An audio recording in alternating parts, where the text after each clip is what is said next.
Hey everyone, thanks for joining me for another episode of More today, as we look at one of my favorite passages out of 1 Peter. It was a great message, and I hope you were able to hear it as we continued in chapter 2. In verse 9, after talking about those who reject Jesus, the living stone, Peter talks to the church and tells them that they're different. They're not the ones who rejected the living stone, and then he tells them who they are. They are, and we are, a chosen race, a royal priesthood, a holy nation, a people for God's own possession, that we may.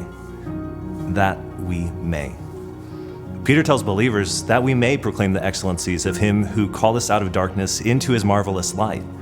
We may proclaim the one who has changed everything for us with our lives and with our love.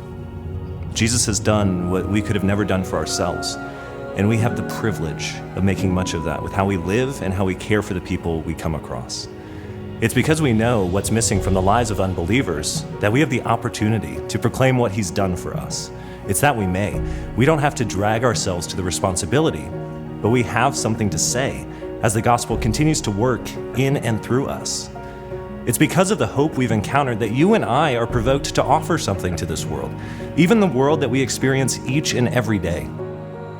If you've been joining us for a while, you know my sort of creed or tagline is speak and live life and love to the world that you encounter. For those who have trusted in Jesus, we're able to extend both the life and the love Jesus has given to each of us through the gospel. So pay attention to what you're offering.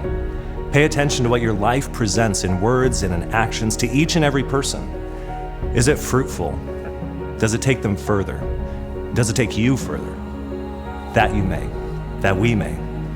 You and I can do something with what Jesus has done in our lives and offer to the world what they're missing, because trusting Jesus makes us a chosen race, a royal priesthood, a holy nation, and a people for God's own possession. We have ministry ahead of us, no matter our jobs.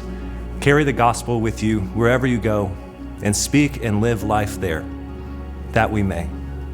We have the privilege of doing that because of what God has done for each of us. Let's make much of that together, and then I'll see you next week for another episode of More.